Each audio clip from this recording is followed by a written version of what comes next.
Merci beaucoup, Greg. Merci, Caro. Merci, Gaétane. Présentement, on va aller vers l'offrande. Je veux juste vous rappeler que l'offrande, vous pouvez aller sur les sites web respectifs et aller dans faire un don. Ou vous pouvez encore passer au bâtiment du Flambeau le mardi matin pour laisser votre enveloppe. Et il y a une possibilité aussi que vous puissiez utiliser les paiements préautorisés. Je vais maintenant demander à Martin s'il veut prier pour les offrandes, s'il vous plaît. Martin, si tu veux prier pour les offrandes. Oui, avec joie. Mon Dieu Tout-Puissant, on se présente devant toi ce matin en toute humilité avec nos offrandes. Seigneur, on te prie de bénir ces dons. On te prie de t'assurer aussi qu'ils servent pour ton royaume, Seigneur. Donc, merci. Merci pour ton amour. Merci pour ta grâce. Puis, Seigneur, bénis cette journée. Au nom de Jésus. Amen. Amen. Amen. Merci, Martin. Pour les annonces, cette semaine, il n'y en a pas comme tel. Par contre, des fois, il peut s'en rajouter, etc. Donc, je vous suggère de vérifier souvent les lettres de nouvelles ou les bulletins. Puis, je veux vous rappeler que la semaine prochaine, on va avoir le repas du Seigneur. Fait que veillez à préparer vos éléments, préparez votre cœur, bien entendu.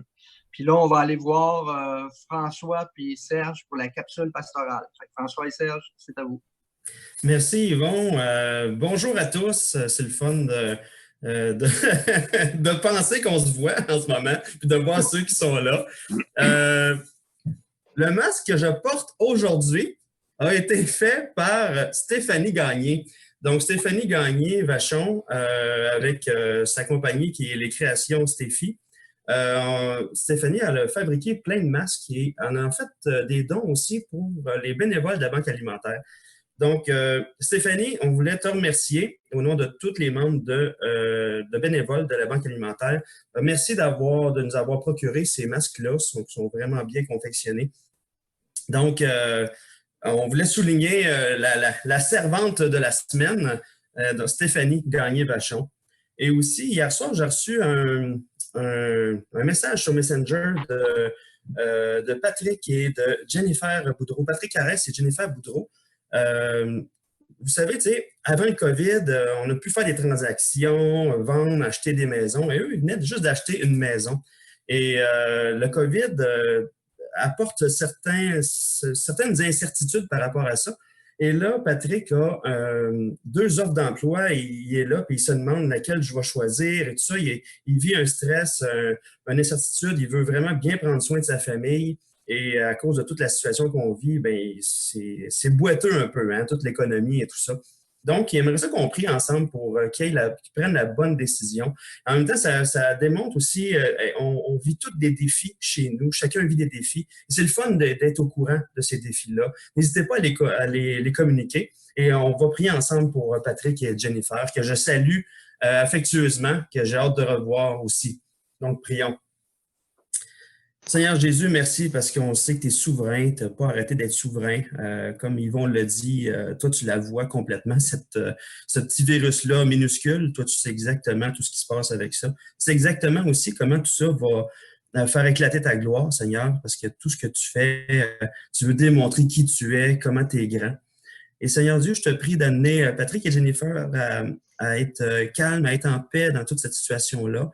Je te prie d'amener Patrick à lâcher prise complètement, à te faire confiance, Seigneur, sachant que tu veux prendre soin d'eux autres, tu veux les amener à prendre des bonnes décisions. Et Seigneur, je peux lui donner cette conviction-là de prendre la bonne décision. Il désire vraiment prendre soin de sa famille, il désire vraiment aussi travailler pour ta gloire dans tout ça. Je te prie de diriger ses pensées, lui et son épouse, pour qu'ils puissent prendre la bonne décision par rapport à l'emploi. Merci pour ce que tu fais. Merci. C'est une bénédiction aussi d'avoir ce choix-là à faire en 2 emplois dans ce temps où il y en a plusieurs qui n'ont pas d'emploi. Merci pour ce que tu fais. Je te prie de les bénir abondamment, Seigneur. Amen. Amen. Amen. Amen. Merci beaucoup, François. Bonjour tout le monde. Je suis content qu'on puisse être ensemble encore une fois ce matin. Écoutez, dans la capsule pastorale, on veut vous dire qu'est-ce qui s'est passé dans la dernière semaine. Bien, en ce qui me concerne personnellement, je me suis aspergé les yeux d'un produit nettoyant pour les roulottes. Et puis, je suis tombé presque aveugle dans l'espace de 48 heures. Je voyais plus rien. J'ai fait gaffe par-dessus gaffe, là, finalement, avec des médicaments qu'ils m'ont donnés, puis que que j'ai surconsommé sans le vouloir. Et puis, je me suis retrouvé à l'urgence. J'ai dû subir un lavage oculaire. Et puis, heureusement, j'ai pu retrouver la vue là, dernièrement. J'étais vraiment content. Et puis, j'ai un peu souffert. Ça m'a fait du bien. Je me suis senti un peu comme l'apôtre Paul pour quelques instants. Mais tout ça pour vous dire aussi que ceux qui leur arrivent des petites choses pendant cette pandémie, si vous voulez nous donner vos commentaires dans une petite vidéo d'une minute ou deux, là, on les accueille. Dernièrement, il y a une femme qui nous a écrit un commentaire aussi et puis qui nous enjoignait à prendre une journée de jeûne et de prière pour prier pour l'Assemblée, pour l'union des deux assemblées. Je l'ai trouvé pas mal courageuse de nous demander ça, tu sais. Mais on a pris ça en considération. Puis cette semaine, le 4 juin, on va, jeudi, donc, on va faire une journée, les anciens, une journée de jeûne et prière pour justement continuer notre réflexion par rapport à cette vision commune qu'on veut établir pour les prochaines années, les prochaines années, justement. Ensuite de ça, concernant le bâtiment, eh bien, M. Veroff continue avec ses hommes et puis il avance dans les travaux. J'imagine que ils vont terminer ça quand même bientôt par rapport à ça. On continue à prier pour les assurances, naturellement, pour ça aussi. Et le 1er juin, c'est demain en ce qui nous concerne, en ce qui vous concerne. Et qu'est-ce qui se passe le 1er juin? Eh bien, c'est le calendrier de prière qui se renouvelle et que vous allez recevoir aussi. Écoutez, on vous encourage vraiment à prier pour ça. Moi, je fais des amendes honorables. Je suis très, très bon pour les premiers jours à prier régulièrement. Mais après ça, des fois, j'ai tendance à me laisser aller. C'est avec honte que je vous le dis parce que un pasteur ne devrait jamais cesser de prier pour ses brebis. Et puis, c'est pas toujours évident par les temps qui courent. Parce que présentement, comme vous l'avez vu, je suis dans ma roulotte, dans le stationnement de Aube et Lumière, qui est une maison en fin de vie où Grand-Lise est ici. Présentement, Mona est à son chevet au pied d'elle, est avec elle plutôt. Et puis, donc, on veut être très proche d'elle. Ils nous ont accordé de pouvoir être ici là, en attendant que les campings rouvrent possiblement. Mais on se garde quand même à l'affût les uns des autres là, avec les réunions. Avec Zoom, ça va quand même bien de ce côté-là. Et puis, je pense que ça fait pas mal le tour. La semaine prochaine, on a peut-être une surprise pour vous. Ça se peut qu'on fait l'enregistrement à partir du bâtiment. On va voir ça ensemble là, demain matin. On va rediscuter de toutes ces choses-là. Et aujourd'hui, on a une surprise spéciale comme prédicateur. Je sais qu'il y en a beaucoup qui l'attendaient. Il s'agit de Yann qui va nous apporter dans un message très intéressant. Bon dimanche, bonne prédication à tous. Merci. Bien, bonjour tout le monde. Je suis content d'être là et à la fois très nerveux. Je dois vous avouer que c'est une expérience particulière. Puis ça me fait penser que je veux souligner le travail de toute l'équipe pastorale et tous les bénévoles, tous les gens qui sont dévoués à l'œuvre de Dieu et à vos deux églises, à nos deux églises, qui font ce travail-là à toutes les semaines, parce que c'est pas évident. Ceux qui se rappellent, quand j'ai commencé à faire des prédications, j'ai dit qu'une des choses qui calmait mon cœur, c'était de me dire que je parlais pour l'Église et non pas pour moi. Ça m'amenait à m'oublier un peu. Mais là, c'est difficile de s'oublier parce que je vois 4 autres visages, mais je vois aussi le mien, puis je vois pas l'Église. Donc, c'est plus difficile un petit peu, puis c'est plus énervant. Puis on en parle des fois avant la prédication, puis François, Serge, pour tout le monde, c'est la même histoire. C'est quand même quelque chose de différent qu'on doit s'adapter. Donc, félicitations à tout le monde. Et puis, je veux vous remercier pour ça. Maintenant, le titre de la prédication aujourd'hui, c'est placer sa confiance en Dieu. Placer sa confiance en Dieu, c'est quelque chose qui semble évident parce qu'on le lit à travers toute la parole et quelque chose que peut-être on est rendu très familier au point de ne pas se questionner soi-même sur à quel point je fais confiance en Dieu ou non. Donc, c'est un petit peu là que je veux nous amener aujourd'hui. L'introduction du message, c'est un courriel que j'ai reçu de quelqu'un qui fait du marketing, mais qui est un peu philosophe aussi. Et j'ai trouvé que sa réflexion était vraiment très intéressante. Donc, on va partir de cette réflexion-là pour faire notre réflexion sur la parole de Dieu. Donc, je vous lis ça à l'instant. C'était en anglais, donc j'ai fait une traduction, mais c'était Attendre et s'inquiéter ou Waiting and Worrying. C'est Seth Godin qui a écrit ça. Il est facile de choisir de s'inquiéter. Le monde est sans dessus-dessous. Le dur travail pour combattre le virus continue. Une tragédie mondiale qui touche tout le monde, mais pas de manière égale. Certains sont plus affectés que d'autres. L'inquiétude demande beaucoup d'efforts. Et l'inquiétude, contrairement au focus, à l'apprentissage ou à l'action, n'accomplit rien de bon.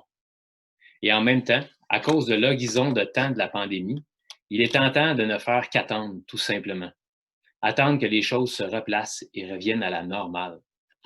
Mais tout ce temps que nous attendons, pour un retour à la normale qui a très peu de chances d'être pareil à ce qui était avant, c'est du temps qu'on n'utilise pas pour apprendre, inspirer et connecter. Puis là, on peut remplacer ce que Seth Godin dit ici par évangéliser et puis aller voir les autres et partager l'amour de Dieu. Attendre, c'est un peu par définition une perte de temps. Et comme le temps est limité, alors on pourrait dire qu'attendre, c'est une action honteuse. Si à la place, nous décidions de simplement réduire notre temps passé à attendre et à s'inquiéter de 50%, imaginez combien on pourrait découvrir plus de nouvelles choses, développer de nouvelles habiletés, apprendre de nouvelles choses et comment les attitudes pourraient changer de manière dramatique. Nous pouvons toujours attendre et d'une manière ou de l'autre, le temps va passer de toute manière. Et on peut toujours s'inquiéter, même si ça ne fait rien de bon.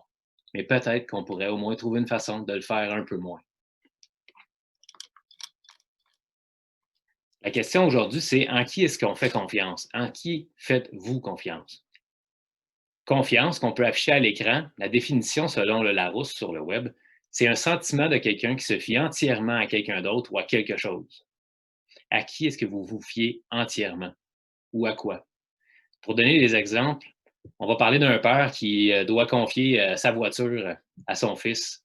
Est-ce qu'il lui fait confiance pour laisser les clés de l'auto ou est-ce qu'il est mieux attendre un peu plus parce qu'il ne voit pas beaucoup de maturité dans son cas? À qui est-ce que vous laissez les clés de la maison si vous partez en voyage? Quelque chose de plus sensible. À qui est-ce que vous confieriez votre argent? Est-ce que vous faites confiance au gouvernement pour prendre soin de vous à votre retraite? On voit les CHSLD ces temps-ci et un petit peu l'échec du programme gouvernemental.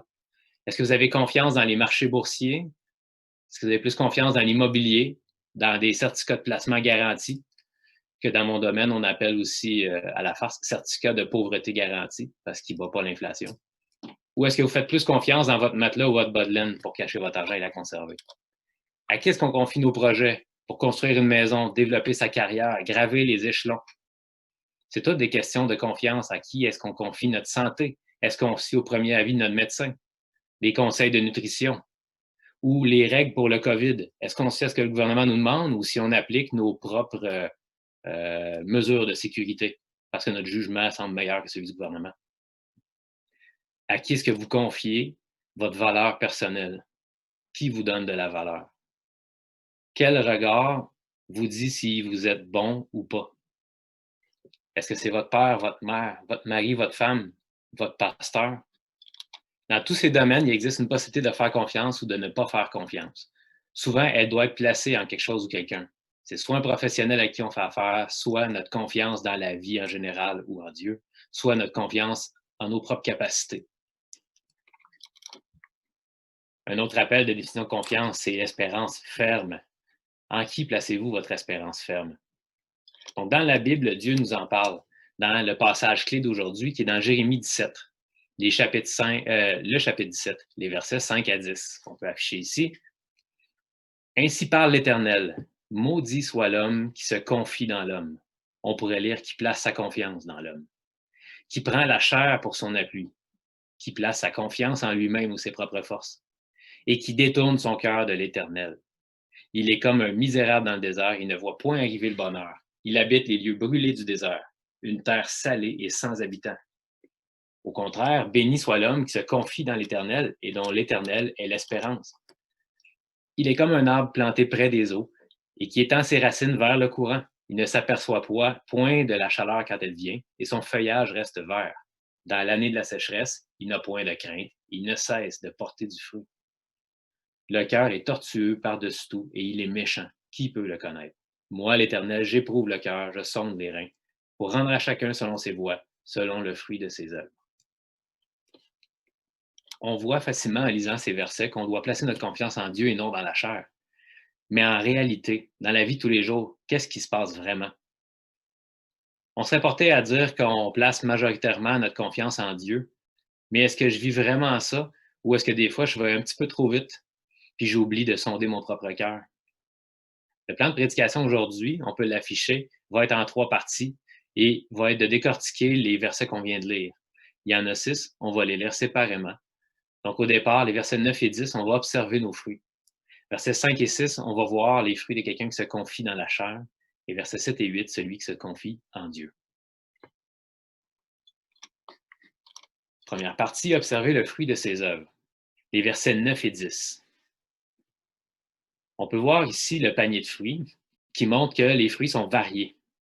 C'est-à-dire qu'on peut porter toutes sortes de fruits. Mais tous les fruits ne sont pas bons et ne sont pas égaux. Et le Seigneur l'a dit, le cœur est tortueux par-dessus tout et il est méchant, qui peut le connaître?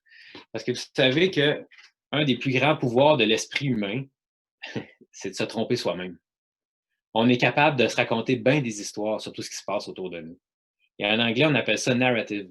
C'est-à-dire, c'est quoi l'histoire que je me raconte par rapport à ce que je viens de vivre? Et souvent, ce qu'on voit en psychologie, c'est que ceux qui vivent un traumatisme de guerre et ceux qui vivent le même événement et qui en ressortent moins traumatisés ou presque même indemnes, ça dépend souvent de l'histoire que ça raconte pour expliquer l'événement. Ce qui veut dire que, avec mon esprit, je suis capable d'interpréter pas mal tout ce qui se passe aujourd'hui et je pourrais aussi me raconter des mensonges. Et c'est là que c'est dangereux parce que je pourrais penser que je suis dans un endroit confortable et que présentement mes racines en tant qu'arbre sont étendues vers le courant d'eau, alors qu'en réalité, je pousse de plus en plus vers le côté désertique. Alors comment est-ce que je peux savoir ça si mon esprit est tortueux? Ben, il n'y a qu'une seule manière, c'est en observant les fruits qu'on produit. Parce que je vais vous montrer quelque chose ici, des images que j'ai imprimées. Est-ce que vous pourriez me dire, cet arbre-là, qu'est-ce que c'est? Il n'y a pas de fruits dedans. On ne peut pas le savoir. Ou celui-là. Ou celui-là. Sans les fruits, c'est un peu plus difficile. C'est certain, ceux qui sont spécialistes là-dedans vont peut-être les avoir reconnus tout de suite. Mais moi, personnellement, je n'ai pas le pouce vert. Je ne pourrais pas savoir sans voir les fruits. Dans l'ordre, je vous ai montré un oranger, un pommier et un bananier. Les feuilles étaient belles et l'arbre avait l'air en santé. Mais imaginez s'il ne portait jamais de fruits, on ne pourrait pas savoir quel genre d'arbre c'est. C'est la même chose pour nos vies. On peut avoir l'air en contrôle, on peut avoir l'air en pleine santé, on peut avoir l'air au bon endroit, au bon moment. Mais si on ne porte pas de fruits, ben peut-être que nos racines, finalement, ne sont pas placées au bon endroit. Et je ne dis pas ça pour qu'on établisse un jugement sur les autres. Je dis ça pour qu'on puisse regarder notre propre vie et qu'on regarde, est-ce que dans ma vie, je porte autant de fruits que je devrais? Puis qu'après ça, avec cet examen de conscience-là, je peux ensuite avancer. C'est comme ça que la parole transforme. C'est quand je peux m'observer moi-même. Et pour m'observer, j'ai besoin de l'aide de Dieu.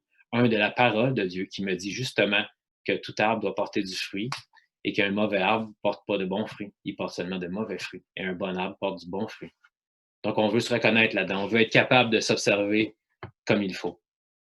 En plus de la parole, on a la prière. Le Saint-Esprit peut parler à nos cœurs si on choisit d'être obéissant. Donc, observons nos fruits et on pourra un peu plus savoir si on a un peu de chemin à faire là-dedans. Parce qu'il y a 2 manières de réagir avec les événements. Je peux, justement, pour revenir au passage d'introduction, je peux m'inquiéter ou choisir d'attendre.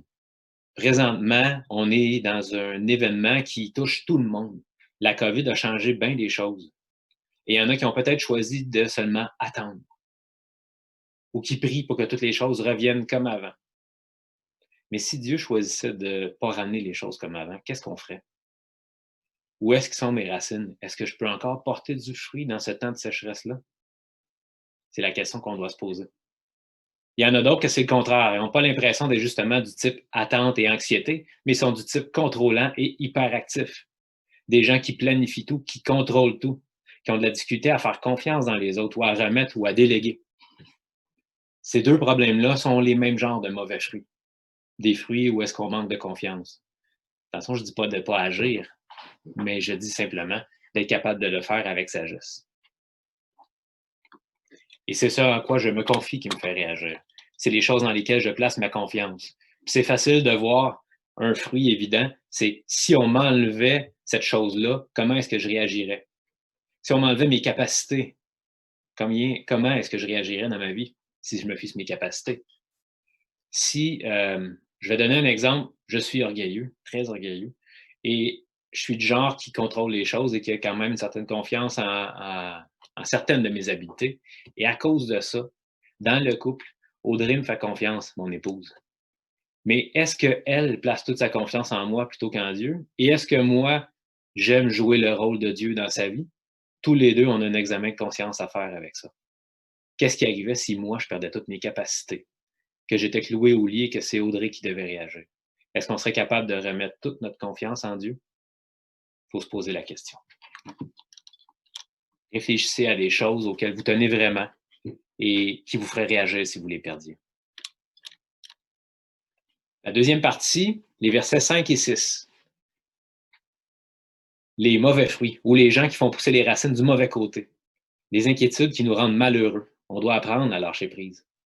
Donc les versets disent « Ainsi parle l'Éternel, maudit soit l'homme qui se confie dans l'homme, qui prend la chair pour son appui et qui détourne son cœur de l'Éternel. » Quand le Seigneur dit « maudit », est-ce qu'on réalise à quel point on est malheureux quand on place notre confiance dans des circonstances ou des choses qui sont terrestres, dans la chair? Comme j'ai dit tantôt, on le réalise un peu plus quand on perd cette chose-là. Tant que la chose est là, ben, on ne s'en rend pas compte. Mais peut-être que c'est du temps que Dieu nous donne pour faire pousser les racines de l'autre côté. Comme ça, on ne sera pas desséché quand il arrivera le temps de sécheresse. Puis on va être capable d'être enraciné en Dieu de la bonne place. Dans certains autres cas, c'est le contraire. Au lieu d'avoir du temps, il y a une circonstance, un choc qui arrive dans nos vies puis qui nous force à remettre en question les choses sur lesquelles on base notre confiance ou on place notre confiance. Mais une chose est claire, quand on a mis notre confiance sur des choses qui sont terrestres, des choses qui sont passagères, un jour, on va perdre ces choses-là. Et qu'est-ce qui va arriver? Ça va être la sécheresse et nous, on va dessécher parce qu'on ne sera pas enraciné du bon côté. Si toutes mes racines ont poussé vers le désert, à un moment donné, j'aurais plus de source de vie éternelle. J'aurais plus cette source sans fin que Jésus promet quand il parle à la femme qui lui a amené à boire. Si j'ai plus cette eau-là, puis que Dieu m'enlève tout mon sentiment de sécurité, qui est basé sur l'argent, sur mes capacités, sur les autres, sur mon père, sur ma mère, sur mon entourage, sur les circonstances, parce que je suis né au Québec, qui est un des endroits dans le monde où on a la meilleure qualité de vie, peu importe si on s'en plaigne pas. Mais si on enlève tout ça, qu'est-ce qui reste? Est-ce qu'on a un peu de racine dans Dieu? Dans l'éternité, l'inébranlable, l'inchangeant, les choses qui restent et qui durent, ce roc-là, ou est-ce que j'ai aucune racine? Puis qu'un jour, toutes ces choses-là vont m'être enlevées, puis je vais m'écrouler. On a encore le temps, mais à condition de faire cet examen de conscience-là. Et aujourd'hui, on a peut-être la chance de le faire à cause de ce qui arrive. Et il y a aussi une chose, l'image qu'on a vue au début, celle de l'arbre qui est à moitié desséché puis à moitié florissant, ben, il est très, très évident. Puis la parole est comme ça, elle est tranchante pour nous aider à voir les choses. Mais dans la vraie vie, dans la vie de tous les jours, la vraie vie, c'est drôle à dire, hein, parce que c'est pas la vraie vie, finalement. Mais celle qu'on appelle la vraie vie, celle qu'on vit à tous les jours, puis qui est dans notre visage, qui fait que des fois, on oublie Dieu à la place, puis qu'on pense pas plus loin que le bout de notre nez. Dans cette vie-là, c'est pas aussi évident. Il n'y a pas juste des arbres morts puis des arbres fruitiers. Il y a des arbres entre les deux. Les arbres que j'ai montrés tantôt, peut-être qu'ils vont porter du fruit, mais peut-être qu'ils n'en porteront plus jamais parce que finalement, ils sont malades et qu'ils ont commencé à dépérir. Ça, on ne peut pas le voir. Puis dans nos vies, c'est un peu la même chose. Peut-être qu'on commence à dépérir parce qu'on a un laisser-aller, puis parce qu'on ne fait plus pousser de racines vers Dieu, puis qu'on ne s'abreuve plus à la source éternelle. Mais ce n'est pas évident. Donc, il faut rester vigilant et s'observer soi-même.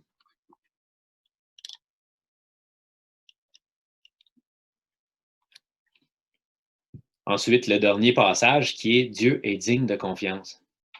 Les versets 7 et 8 de Jérémie. Béni soit l'homme qui se confie dans l'Éternel et dont l'Éternel est l'espérance. On comprend bien ici que se confier dans l'Éternel, c'est faire confiance en l'Éternel. Il est comme un arbre planté près des eaux et qui étend ses racines vers le courant. Il n'aperçoit point la chaleur quand elle vient et son feuillage reste vert. Dans les années de sécheresse, il n'a point de crainte et il ne cesse de porter du fruit. Ça, c'est quelqu'un qui fait confiance en Dieu.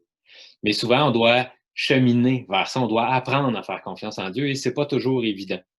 En langage de psychologue moderne, on pourrait dire, et quelque chose que tout le monde connaît bien, on pourrait dire qu'il faut apprendre à lâcher prise. En réalité, on ne lâche pas nécessairement prise. On fait juste lâcher la chose à laquelle on tient parce qu'on réalise peut-être petit à petit que cette chose-là n'est pas durable. Puis à la place, on veut s'accrocher à quelque chose de durable, s'accrocher à Dieu. Je poserai une question maintenant. Est-ce que quelqu'un parmi vous a déjà fait une expérience un peu de lâcher prise comme celle-là et qui pourrait le partager au groupe? Moi. Martin? Merci pour ton message, Yann. Vraiment un très, très, très beau message. Oui, moi, c'était plusieurs fois. Puis je te dirais que maintenant, régulièrement, comme tu dis, c'est un processus de lâcher prise. Mais quand je suis venu à Jésus et j'ai voulu être baptisé, c'est quelque chose que j'avais vraiment à cœur. Je voulais maintenant. Puis il faut comprendre aussi que j'ai toujours eu l'habitude de foncer vers qu'est-ce que je veux et que ça dépendait toujours de moi. Donc, si je veux quelque chose, on m'a comme appris ou à force de lecture que si je veux, je peux aller le chercher, je dois aller le chercher. Puis quand est arrivé ce moment-là où j'avais le désir d'être baptisé, ben le contexte dans lequel j'étais à l'église où j'étais à Farnham, il y avait des gens qui n'étaient pas d'accord. Je me suis retrouvé dans une situation où je voulais quelque chose, mais je ne pouvais pas l'avoir maintenant. Et sur le coup, je ne comprenais pas trop, mais ça m'a ramené, Dieu a vraiment mis sur mon cœur, m'a montré son amour à travers l'Église parce que j'ai vu une Église qui prenait le temps d'aimer tout le monde. Puis même si ma situation, bon, j'étais pas marié, il y avait plein de choses qui faisaient juste que ça m'a permis de voir que l'Église voulait y aller avec sagesse, puis de prendre le temps. Donc, de lâcher prise, puis de dire, OK, Seigneur, que ta volonté soit faite pas moi, ma volonté, mais puis après ça, ben, continuellement dans différentes situations, au quotidien même. Au quotidien, que ce soit dans l'entreprise ou dans la vie personnelle. Il y a plein de situations, mais ça, c'en est une que ça m'a beaucoup marqué, puis que j'ai eu à remettre ça, dire: «OK, Seigneur, je te fais confiance. C'est toi qui décideras, c'est toi qui décideras le moment, puis c'est pas moi». Merci, Martin. C'est drôle en plus parce que ton témoignage, c'est un témoignage qui est relié directement à l'Église. Puis je trouve que c'est intéressant parce que des fois, on lâche prise pour des choses de la vie comme un emploi, une maison, un voyage ou peu importe.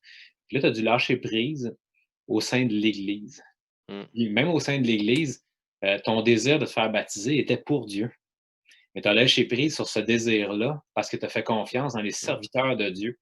Donc, c'est un bel exemple, je trouve, où est-ce que c'est pas évident des fois de savoir qu'on doit faire ce lâcher prise-là.